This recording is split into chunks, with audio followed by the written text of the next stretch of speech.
We built this product that has longevity. Profitability wasn't even a conversation that we had. We need to make this work. Why did you guys take that approach? Meet Luke Murphy, one of the creative masterminds behind fashion brand Almost Home. Best name ever, isn't it? A brand that values authenticity over everything. The feeling of Almost Home to me is very different to your feeling of Almost Home. I didn't want it to be something that we jumped on a trend. Having worked with an elite group of fashion's rising stars, which include Cole Buxton and UVU, Luke wanted to start his own brand. We're all similar, but we're so different. I know Johnny from before. Obviously the UVU lads, I'm literally a fan. With support from its community, Almost Home is reaching new heights. Saw Rio Ferdinand wrapping your gear. Those moments where you kind of go, like, Rio Ferdinand, you know what I mean? Did you see a bump in the numbers? No. Tune in for a fresh perspective on building a fashion brand in 2025. We're also not the most fashionable. Hey, speak for yourself. All right, will you split the G? Put that in. Yeah, we'll try to split the G. Why not? Anyone that doesn't do it has to down the pint, yeah?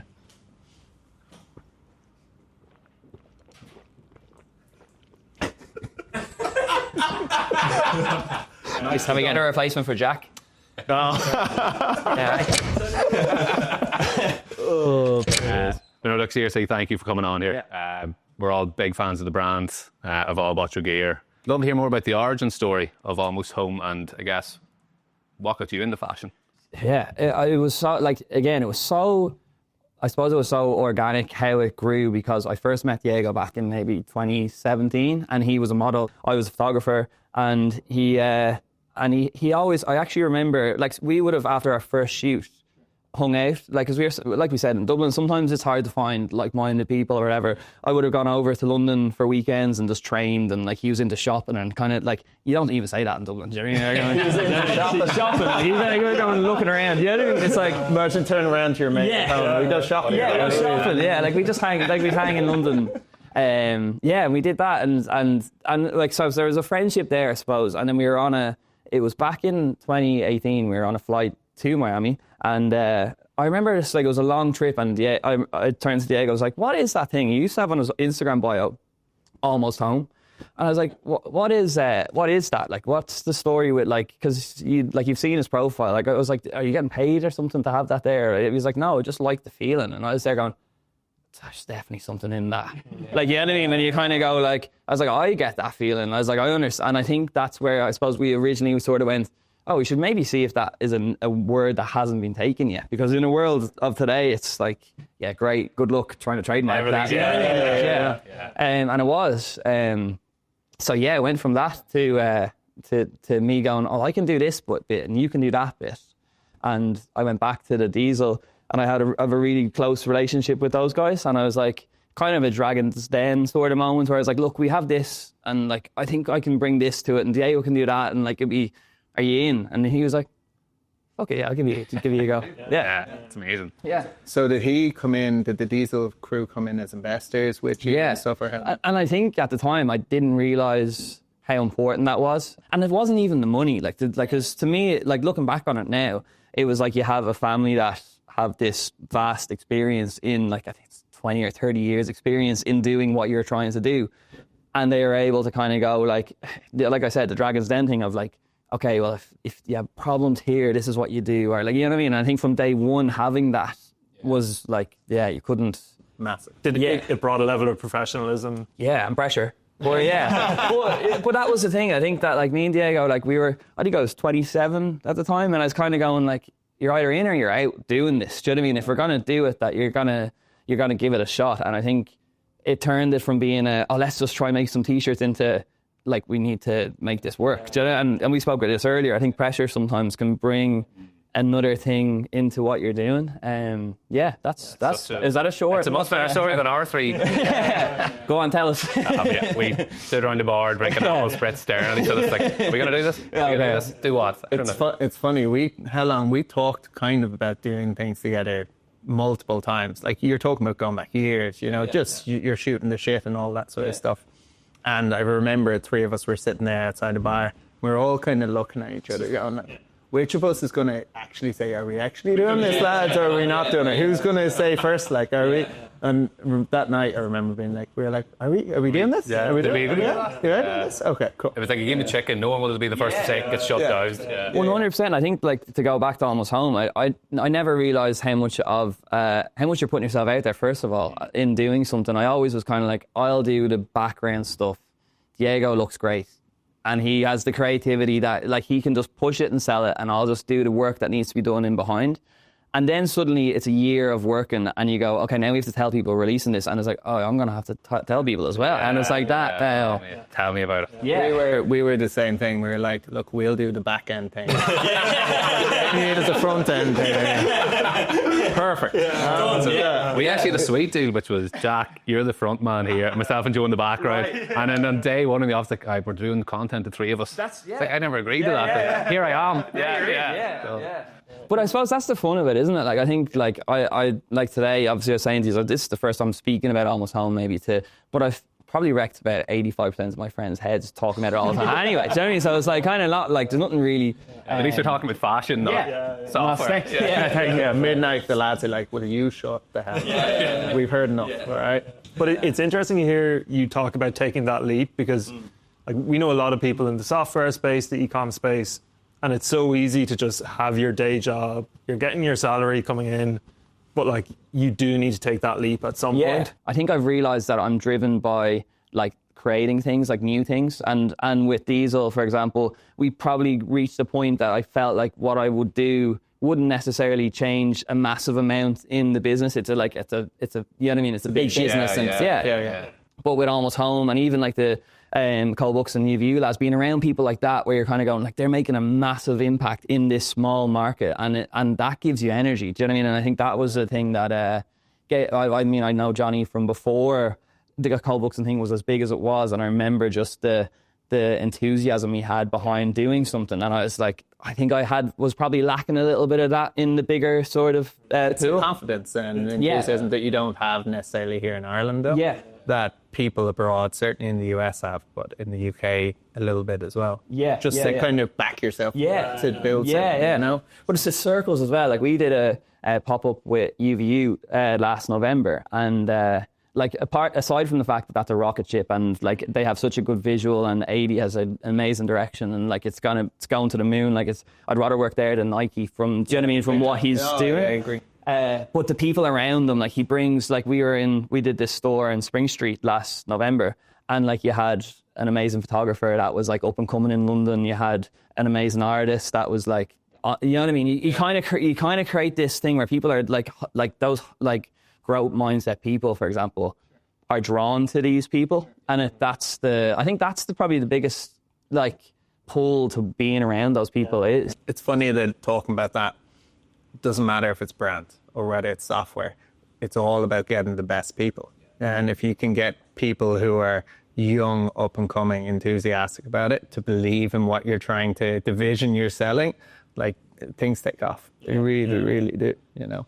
You touched on there, like, being passionate, and it's one thing I think the three of us, all being fans of the brand, have noticed that you're very much a brand, not an ecom store, whereas you see a lot of companies out there are ecom first, maybe brand second. Why did you guys take that approach? It's a lot longer. Yeah. I mean, again, like, looking back on it, I was like, I didn't want it to be something that we jumped on a trend. Like, Almost Home was and I suppose it probably has been to our detriment at times, because we've been like so like, I suppose, but we've been so particular about going, no, it needs to look and have a feel of what Almost Home is. And I think, again, Diego and me, we're both coming from creative backgrounds. Diego had one idea of his idea of Almost Home, and I had another. And I actually think that was probably the case across the market too, because we had this issue where, I suppose, the feeling of Almost Home to me is very different to your feeling of Almost Home, and everyone has their own sort of moment where they go, I'm almost home. Do you know, kind of way? And I think that was the hardest point, that we didn't want to stamp it with, oh, this is what it is, because it needs to be broad enough that everyone can connect to it. But also, I wanted to give the brand the integrity of going, okay, good name, but like, they just do what the next guy does. Do you know, kind of way? And I think that was something that we probably spent maybe a little bit too long trying to figure out, but at the same time, I think now we're in a position where, like, we're not following the next thing. You know, you reap the benefits of that work later on. You've mentioned, though, that yourself and Diego are both quite creative. You both have a vision for what Almost Home means and feels like. I think for us three, we're all quite different, and that's why we thought we'd work well as co-founders. We all bring complementary skill sets. You guys seem like you're kind of quite similar. Is that tough at times, or is that how you envision that work? Like? It's funny because I think on a personal like friendship level, we're so similar. Like in terms of like our fitness interests, or like interest in clothing or whatever. But then it's like Diego brings, like he's worked with some of the biggest brands in the world on the inside, if that makes sense. Like, you know what I mean? So he's got this experience where he's traveled everywhere with everyone and seen everything. And then I've come from a more like, he might have seen it, but he doesn't necessarily do it. Do you know that kind of way? And I think that was where I'm sorry, the biggest thing that so many people would pick up on if they're in the studio with us is that our personalities are like polar opposites. Oh, really? Like so far opposites. Like he's the most laid back person that takes his time with everything, and you know what I mean. So, but I'm on the other extreme of like, who's the most lazy? Sorry, Diego. No, but you know what? In the years that have gone by, there's been so many moments that he's saved us by being like that. Because I'm on the other end going, this needs to be done, and needs to be done like now. Like we need this tomorrow. And it's like there's been so many times where it's been a Friday, and he's gone, can we just sit with this for like the weekend, and we'll come back with it on Monday. And then on Monday I turn around and I'm like, fucking shit idea. Do you know what I mean? Like, and you're like, so glad we didn't do it. So I think that there's the balance that you kind of need. It's just funny you say that, and I don't know if you mind me saying this, but like myself and Jack sometimes would disagree a lot. I remember one time where Jack came up with an idea, and he could probably just tell that I was at this stage, but like, yeah, fuck it, let's just do it, it's fine. Yeah. And then I remember you said to me that even before you left the office, like, by the way, like, you're the brakes here. I'm always going to go mad and go like this, and I need you to be the brakes. Like, you're good at that, keep doing it. Today you didn't do it. So I think like, you know what to expect of me. Like, Jimmy's going to always try and pull back a little bit here as I try and do something mad. It's funny though, when you're with like co-founders, you kind of find your gap that you kind of need to fill and everything. There was a story years ago. There was a guy, Rentec. They invest in the stock market. The number one guy was retiring, and the number two guy was coming in. And maybe 6 months before he retired, the number two guy nearly blew up like their whole portfolio and everything. Okay, and he was sitting there and he's going, fuck, you know, are you sure you want me to take over? You're not worried that I'll blow up the whole thing? And he goes, no, because I know that when I'm the brakes on you, and that allows you to push as hard as possible.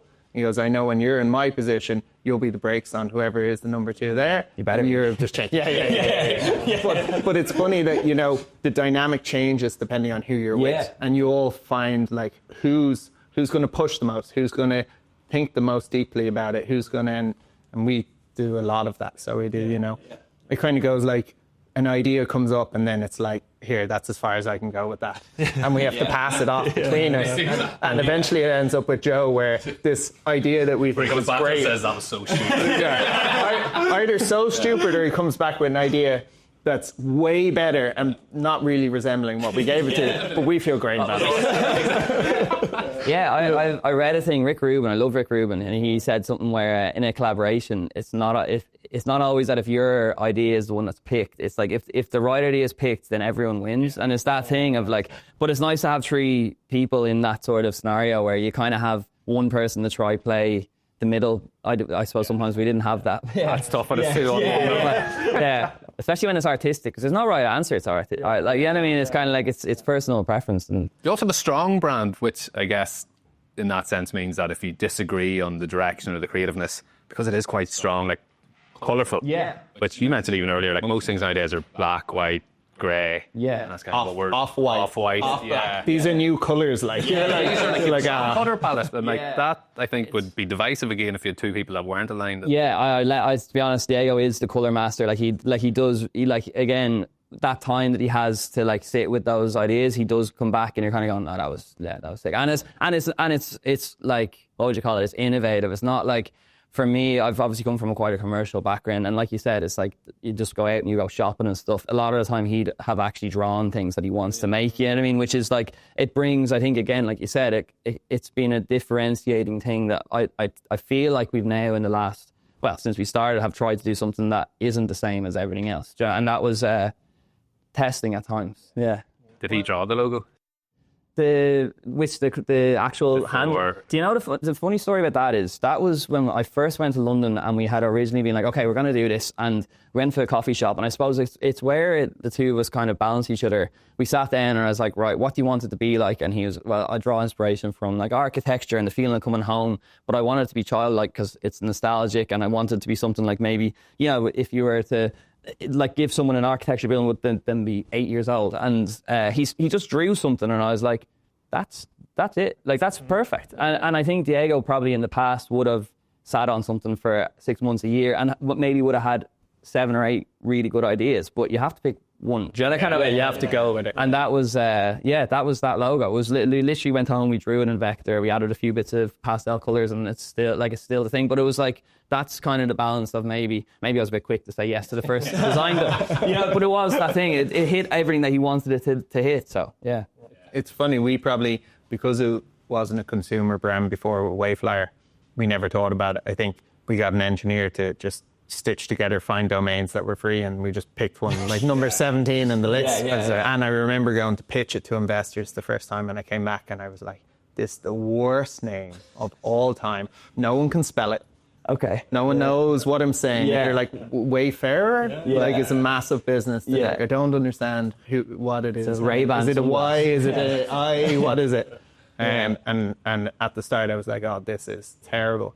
But in consumer, it obviously matters so much more because it's going to go on. But again, if we were to start tomorrow, like obviously, like the thing that got the conversation started was almost home and that feeling, but if we were to start one tomorrow, I think again it's what you go to put into that identity that makes it what it is. If you can put a heart into something, it can really be anything. Do you know what I mean? I think that. But yeah, it's the best name ever. Yeah. You started to like it though, don't you? You really started to like it as a. I think for me, it's like there's been so many moments that even over the last 4 or 5 years that there's been struggles, and you've like persisted with things and pushed yourself probably down the wrong roads at times. But to me, the name was probably something that kept me going, because it was like I just always felt like there was something in what that was. Do you know what I mean? I'm sure you guys have been almost home with something, and like that feeling is something that you're going, I know people will connect to this if we can just get these, like I always call it like a padlock. I felt like I had one padlock they've given you the numbers, but they've made you try figure out which is the order of the padlock, and it was like just constantly different variations, you know what I mean? It was testing. Touching on, you said there's been, different moments over the last few years where you've kind of gone, what are we doing? By the sounds of things. How often have you thought about just stopping, going, getting a job, doing a different brand? I think the thing with Almost Home for me, and maybe it's the same as you guys, is that there probably isn't one moment where I was like, and maybe it's to come in the future, but there has been one moment where I've gone, oh God, what do I do? It's been constant ups and constant downs, and I feel like it's the type of thing that you wouldn't want to be bipolar with, because like you have days where you're like driving home being like, oh, we have nailed this, and then you have days being like, what are we doing? And like production doesn't go well, or like a drop doesn't go the same way, or you know what I mean? And I think for me, the whole thing that's kept us going throughout those things is perspective, and like my girlfriend works with as an SNA, like dealing with things that actually matter. Do you know kind of way? And I'm there going like, I didn't sell a few t-shirts today. Yeah, kind of like, and it like, but it is that thing when you're having dinner that night, like it's it is, man. And like you have to realize that like we're not doing brain surgery, and like, you know what I mean? And it's at the end of the day, you're selling a few apps and I'm selling a few t-shirts, and you know what I mean? It's like, it's not so I couldn't name one in particular. I'll catch you next year on it. Yeah. Using the word bipolar, because we talk about that sometimes, being like the ups and downs every week. You think it's weekly, it's daily. I think last night Jamie went home and we have like a WhatsApp group between 3 of us, and I just saw this. I'm not joking. There was this voice note. A voice note was like 8-minute voice note, and me and Joe are just going, you know what's going on. No. He's going to roast us. Yeah. Well, I'm in the car on the way home, guys, and I've just been thinking, all right? And they're like, so that was only a year ago. Double speed. All I get back is a thumbs up. Yeah. I couldn't agree more, Jamie. I couldn't agree more. Play the voice. You don't want to hear? No. It'll take the mood down. Yeah. But it's your circle, isn't it? Sorry, on that, like I think, like obviously being in London you have a circle. But back home, like I work a lot with the Coronas. Like the lads have been doing like that high level performance for the last nearly 15, 20 years. And like you have conversations over a pint and they're like, Luke, look, like that's normal. Do you know what I mean? You're gonna have these moments when I was in Toronto with a pop up for Almost Home, and it was like Almost Home were in Toronto at a pop up, and Gav James came along, like legend, and he was like, fair play, like it's great seeing an Irish brand over here doing that. And I was like, oh, but Gav, look, it's small. He goes, I travel the world, and as long as you're in the place doing the thing, it's like eventually these things grow. Do you know what I mean? And it's like, it's important to but that perspective, I think when you're surrounded by people that have done it, are in your circle that are giving you that boost, like bro today, like you can call him and he's going to go, Luke, look, you're on the right path. Like, you know what I mean? You've got the support. I do think that shows the value of co-founders. So like I would have quit after week one without having two co-founders. And even Jack was in New York there working about 2 weeks ago. I was having Joe just looked at each other maybe Thursday of the week. I'm like, he has to get back here. I was having Joe together. I'm bringing each other down and down and down. I was having my own meltdown from New York. Jeez, it was. But having not really thought about it, it's probably something why me and Diego's working relationship has worked, because he's in London most of the time, I'm in Dublin, and we're kind of in touch. Like we're over and back a lot, but like we have space. And I think bands, like the music thing I was saying to you, bands are the same. They'll go on tour for a certain amount of time, but then they'll have their space, and like it's that sort of those moments that you kind of need to be able to, like, if you're going to be in this you'd like to think for your grandkids will be taking this over, you know, the kind of way, like you're in it for the long haul. You can't have something that's full on and kind of bursts, isn't it? Yeah. How often have you thought about quitting over the last 40 years? Updating the CV. Is that what you were doing in the car? Oh, I love it. I'm not surprised that you haven't had, like, it's ups and downs, yes, but you haven't had that moment where you're thinking about quitting, because, you know, we had the box come into the office there during the week for some of the Almost Home gear, and the quality of the unboxing, the quality of the product itself is amazing. So from the outside, it looks like things are spectacular. Yeah. Love to dive into the inside, I guess. Like, we were almost stunned at, like, the value of the t-shirts, how much you'd pay for those, because, you know, it's manufactured in Portugal, handcrafted. Your marketing's amazing, the unboxing is great. Like, how tough is that as an ecom brand, focusing so much on the brand and the quality to get towards profitability? To be honest, profitability wasn't even a conversation that we had, and I think again that goes back to like when we set out to begin. The one thing that we all agreed on from an investor point of view, from Diego, was like, this is what we're valuing, this is what we're doing, and this is what we're sticking to jump on a trend. If you, with the investment that we had originally gotten, you could throw it all into a massive campaign and then hope for the best. Or I think what we've done is spent 4 years probably figuring out what we wanted to do, making sure that the money went into the product, and built this product that has longevity. And I think that was the key goal. Do you know what I mean? But again, it comes with patience from investor, like the family sort of thing that we have, and Diego and me both being very clear in what we're trying to create. Do you know what I mean? I think if you had been conflicted at the beginning, when things do start slowing down, it's like, just make it like cheaper, like, or cut that corner, or, you know what I mean? And it's like it's never been a conversation. Yeah, I think that's the beauty of being so passionate about your brand and representing the brand like you guys do. So, Joe, you mentioned during the week when you were running a jewellery brand, Midnight City, and it wasn't you as a person that you really struggled with that, because it was very much then about cutting costs, optimizing the websites. It wasn't really about the brand. Yeah, it was a very short-term view of how we ran the business, and so like pop-ups on the website, like looking at your website, it is pristine. It's so well done. But like the temptation to like juice your profitability by 1% by adding an abandoned cart flow or something. Again, it goes back to like, I feel like we've obviously, the investment hasn't been massive, but we have a circle of friends that like, composed a song for a trip that we went to Iceland 2 years ago, and we came back with this visual, and he was like, I'll make the music for it. And you're there going like, wow. Like our Mike that does the website stuff, he's like, Luke, just whatever you need, you call me. And like I've kind of like, that's what I think home has been for me, is a circle of people that have just been like, let's just get this to work. Like Alex, who's flying over later on, model that we've traveled the world with now, and it's like he's coming over for some points. Like, do you know what I mean? It's like, but that's the thing. He's like, we'll shoot some bits, but we're gonna earn our beers. Do you know that kind of way? It's like, circles are everything, I think, in what you're doing, and that's what we spoke about earlier on. It's probably not enough of that founder maybe thing in Dublin. There is a bit of a D2C community in London. Yeah. You know, the Cole Buxton lads are close to the UVU lads as well. Like, do you all help each other? Because you're all in quite a similar space, I guess. Yeah, I mean, I think that we're all similar, but we're so different. Do you know that kind of way? I think that, like, obviously the UVU lads are off on a different. I'm just so impressed by what they've been doing and been followed like around. I'm literally a fan, and even when you meet it, you know, you're like, when you get to work with them, you're gonna think like differently. It's like not an 80, and that is just so on the ball with everything that they're doing. But like Johnny, who would have like again followed us or like worked with us around with the photos years ago.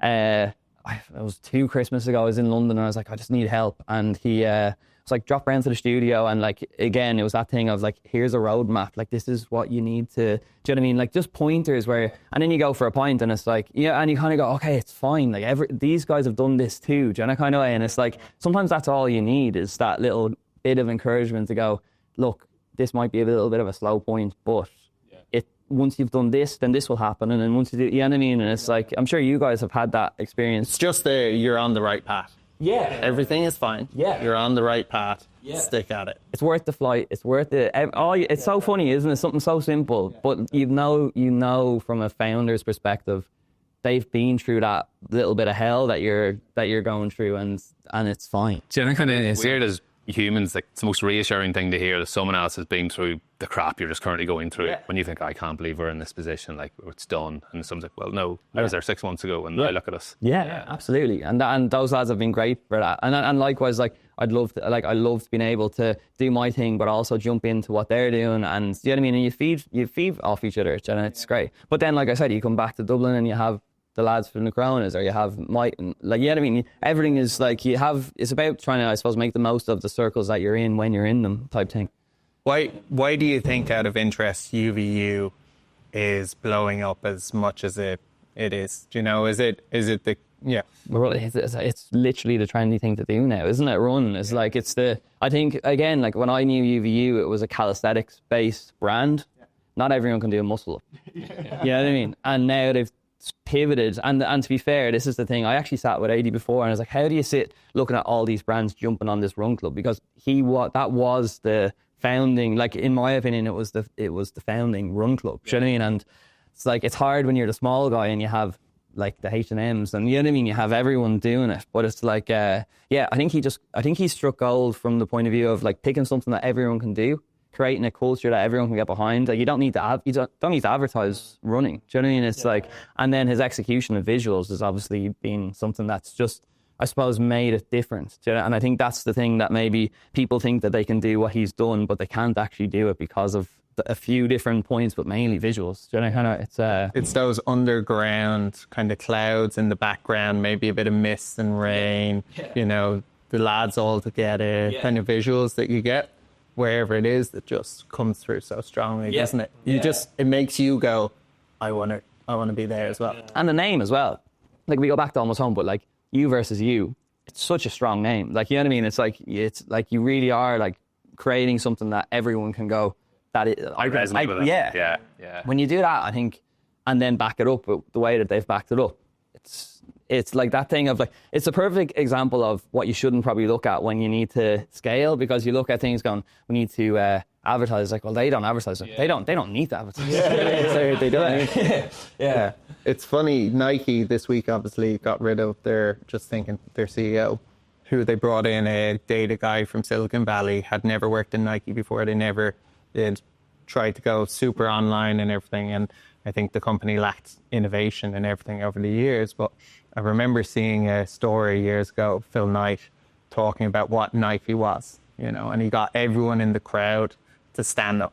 Okay? And he said, okay, sit down if you don't run at least once a week. So a load of people sit down. He goes, okay, sit down if you don't run twice a week. And people sit down. He goes, okay, sit down if you don't run 3 times a week, 4 times a week, rain, wind, no matter what the weather's like outside, early morning, late night, stay standing if that's you.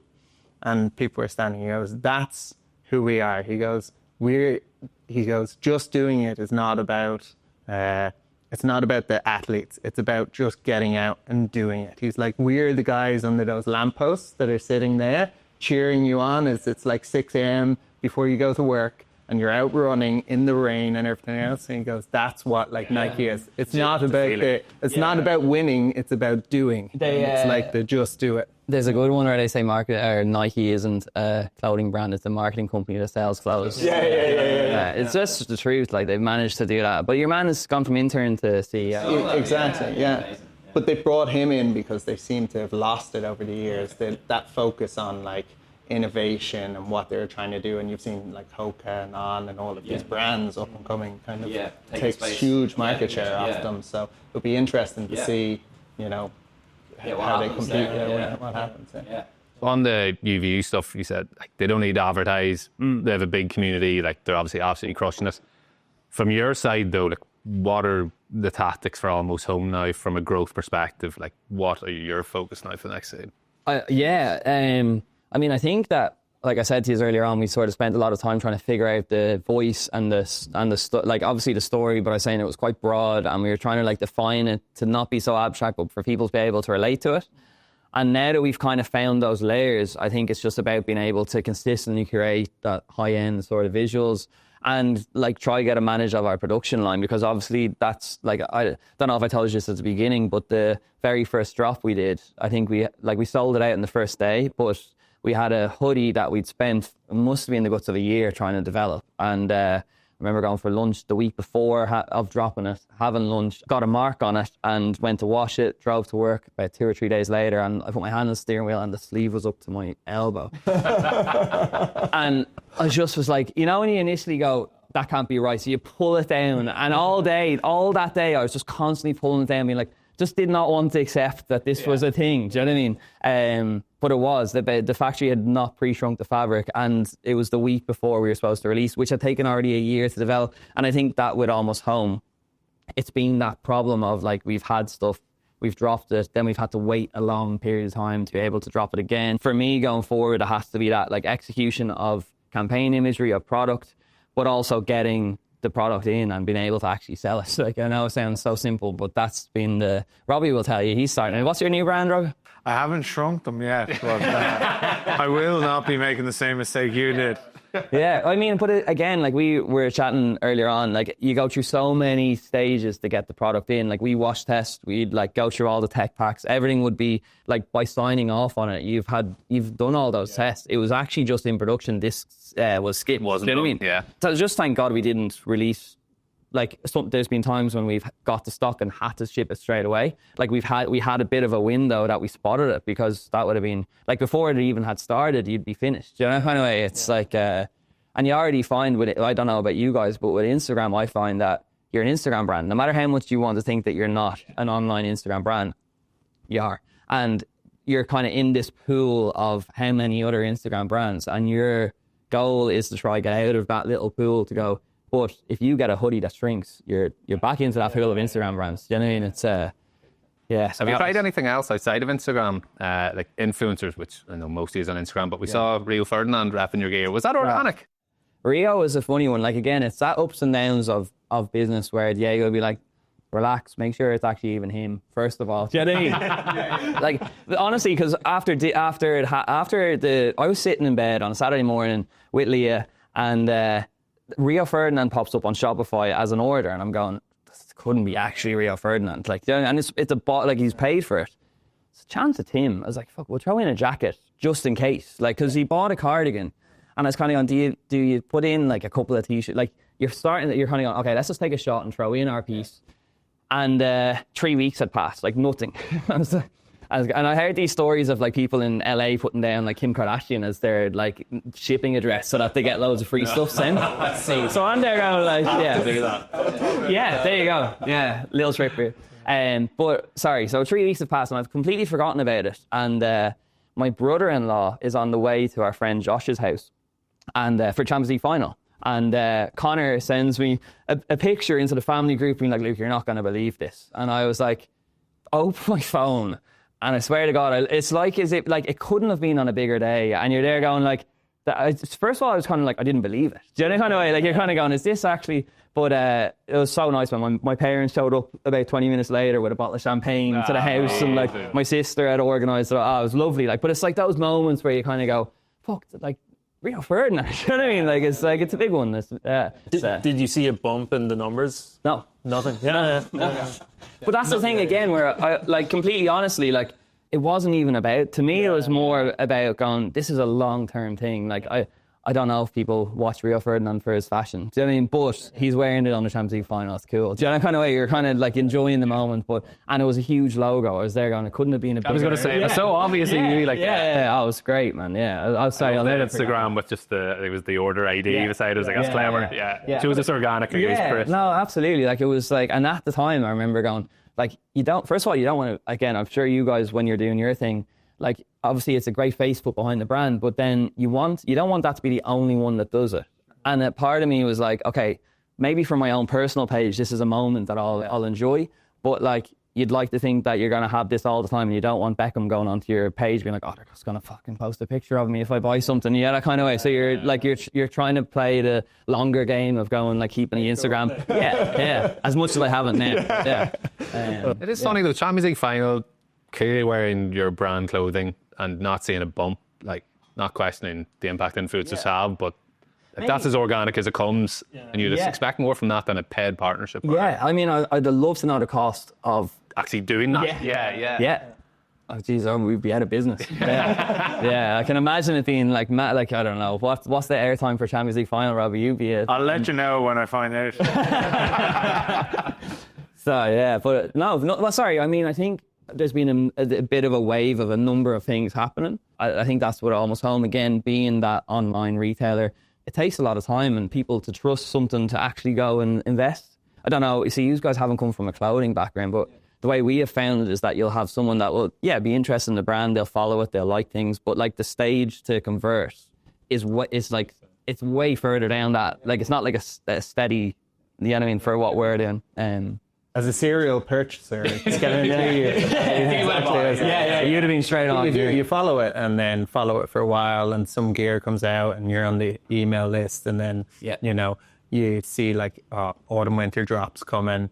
You just kind of click into it for a look. Oh yeah, and it's just something will catch your eye, and then you're suddenly in, like, I know the Cole Buxton lads are dropping it. Autumn winter tomorrow. Do you know? Like, I just know now, but I'll be on there in the morning time because of that. And I think that they've shifted well as well from looking at their model. They've now gone into, say, the advertising and into the mail. Like, I remember calling Johnny one day, I think he's maybe 3 years into the brand, being like, man, why are you not collecting email addresses? Do you know what I mean? Like people, like, you know what I mean? It was like, oh shit, we need to do that. Do you know? And I think as a founder as well, like, it's probably the last thing as a creator that you're thinking of. That you care about as well. And where do I even collect these email addresses? Do you know kind of way? And I think that's going back onto the Happy Stack thing. One of the things that I'd go, that's the type of thing that people need to be told, because from a creative perspective, I want to create a brand, I want to create a product, and if I have those pillars, Shopify is another world of things that you need to know how to build, and even like having the box pre-ticked of accepts marketing. Like, the difference between that and not doing it, do you know what I mean, can be the difference of a successful year or not. You know what I mean? Because it's You mentioned having the Shopify app on your phone and getting notifications. Is that just a dopamine hit? Well, again, I think at the beginning, like, there's something really fulfilling about creating something, visually trying to market that thing, create that story, putting it up online, and someone actually coming through. And there's been so many times, even at the beginning, where like you see friends' names pops up, and that's been amazing. Like, and even now it's like less so. Do you know what I mean? Like, now it's like, oh, it's great, but like there was a period where my girlfriend was like, "Will you please just shut that thing up?" Do you know? And he says, "That noise, the ding, that pushing angle." And you say, like, you've got the visual identity now. You're going to start pushing. What are you planning on doing? Influencers obviously is one. You said probably not, unless it's organic. What about new markets? You're in UK, Ireland. Stick to those. I mean, it's mostly UK. Like, that's the thing. Again, going back to the beginning where I spoke about, like, sort of Diego being that like face and figure behind it, I never really took it as like, oh, this is an Irish brand. And over the last sort of 4 or 5 years, it's probably become more of that, where like the support that you get and the buy-in that you get from your mates and from the community that you have, where they go, oh, that's like, those lads are doing great stuff in like whatever, and then they find out that there's actually an Irish lad doing it. It's like, oh, it's nice. Like, do you know what I mean? So but Ireland isn't on the back of that. Ireland's probably maybe 10% of what we would do. Do you know what I mean? It's not really. It was never really where we pitched it. Do you know what I mean? It was always going to be a London-based US type thing. Behind the DC, though. We're also not the most fashionable. Speak for yourself. This is Joe's best shirt right here. You whipped it out just for you, so he did. Shops once a year. Oh, I love it. Do you feel like the here and there journey is going to be different to bowl golf, or are you trying to take the same thing, which is like create? I actually called Luke because I have no idea I had no idea what I was doing until I called Luke. But I actually called Luke probably about 5 months ago now, and everything Luke told me I've done. So when he turned up today, he goes, when he turned up today, he's like, hey, where are you going? I'm like, Porto. He's like, oh yeah, I told you we go to Porto. I was like, yeah, you did. He's like, oh, who's sorting it out? I was like, oh, we have an agent. He's like, oh yeah, I did tell you to get an agent, didn't I? I was like, yeah, it's very helpful. But it's one of those things that, like, Luke told me he worked on a drop for a year, and I obviously thought, well, he's really bad at what he does, because there's no way it could possibly take a year. And I'm slowly starting to figure out why it might take a year to work on something. I think we've pushed our launch date back 5 times now. We probably have one more push, I'd say, before we might get to the actual date of when we're launching. But yeah, it's one of those things. You think it's going to be a lot easier from Wayflyer. You sit on the other end of the seat from these brands and you go, I could do that. And that's easy. And that guy's not smart. And I'm looking at his sales and it looks really easy, but in reality, it's really hard. It's really just how much can you keep the ball out of your side of the court. You're constantly hitting it back as quick as you can, but then it might take a month to come back into your court, and then you hit it back in a day, and it takes another month, and it's just, it's, I've already had a lot of moments. You're saying you haven't had a lot of moments where you're thinking, shit, am I doing the right thing? Like, I haven't launched and I'm having those moments. Sorry. No, I mean, on the back of that, like, there's been obviously days when you're kind of going, like the production of the hoodies, right? Like there's been so many dark weeks and months but there's been nothing. I suppose the thing for me is that there's always been a little bit of like the conversation, the friends, the circles, the people that you're surrounded by that just give you that little bit of a nudge when you need it. And I suppose maybe I pushed for that in terms, like, I think the circle that we've managed to build from, like I said, from 14 with Meatball Michael to today. Like, you kind of have a core solid who will be completely honest with you when something's not working, but they'll also be honest with you when they think that you're pushing in the right direction. And I think that's been, I suppose, the little thing that's probably been enough to go, I don't know how you do it by yourself. Like, it's nice that you guys have the 3 of you, and you can, like, if one of you is having a bad day, when you're, I don't know how someone could do it on their own. Do you know what I mean? It's different. And so is brick and mortar on the horizon?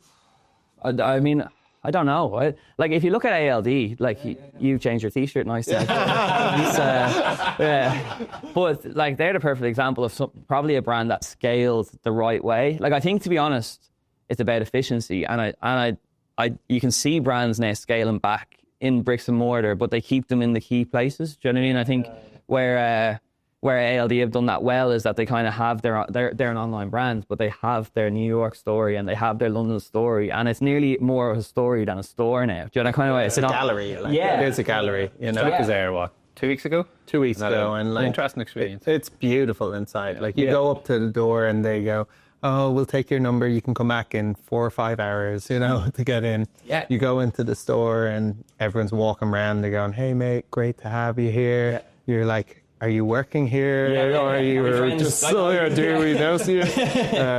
When you ask someone, you know, can I get this in large? They're like, yeah, man, I got you. And then you're like, are you going to bring it to me? Do I do here? Yeah. It's behind the till in a bag, packaged up. Yeah. You can try it on. Yeah. Just go pay for it. I mean, Teddy has created something that is I mean, we've seen it replicated now probably a lot, but it's incredible. Like in terms of the storyline, like the Greek New York sort of side to things, but then that's what I mean by like when you create something unique, you get people buying into stories. And he's changed streetwear for me in a way that it's less about the brutalist sort of like architecture and like he's brought a classiness, maybe like a Ralph Lauren type. It's like a style. preppy, isn't it? Yeah, Streetwear. yeah. And it's very like, you know, when Pharrell went into Louis Vuitton, and then Tyler, the creator, came in and did the collab with Louis Vuitton. And like that and ALD are like, and to a certain extent yourselves as well. It's this kind of streetwear, but almost preppy might not be the right word. Yeah, no, absolutely. I'd agree. Feel to it. Yeah, I suppose it's probably that point of like, in my opinion, that sort of brutalist streetwear thing is probably overdone. Do you know what I mean? In terms of like, there's like the Berlin kind of streetwear, the grey. I think, well, Diego was very adamant on it being this, like, again, back to that warm feeling of almost home. It should be comfortable. It should be a feeling of like when you can wear it anywhere type thing. That like if you're home or if you're in the pub, or you're not going to feel out of place. And I think that was the colour thing then came back to that of like, you know what I mean? You weren't, when you were picking up crayons when you were a kid, you weren't drawn with the blacks, you were drawn with all the, do you know what I mean? You were drawn with all the colourful ones, you know, and that's, that's... Do you see fashion heading in that direction, maybe away from streetwear, and will you follow that, or you stick to... I know obviously we would be a streetwear brand, but I don't see us being a streetwear brand. I see us being that, like we said, a piece that's timeless, that has the longevity. Like we shot, we were chatting earlier on about the mechanic that was in his 80s. Like the idea is that we bring a value to it, that you could put this jacket into a photo in the 80s and it's not going to be like, that's a new style jacket. You know what I mean? We're trying to make pieces that will last forever. So it's kind of not a trend. We're not that trend driven. But I feel like brands are now going towards that ALD vibe, right? It's like it's just, yeah. It's I'm just thinking of something earlier because I obviously supposed this t-shirt, okay? Yeah. And the unboxing experience is phenomenal. Yeah. But inside the label, there's this little card. It's quite beautiful. You can see it there, and it's got like almost a poem on the background. Yeah. And I normally I just assumed it said like made in Portugal or wherever it's made. I was looking, I was going, Jesus. And I'm like, did you write that? Yeah, well, that was a combination of me and Diego. And then, like I said, the soundproofing of Bro and like me, but people that we kind of are in the circle that understand what we're doing.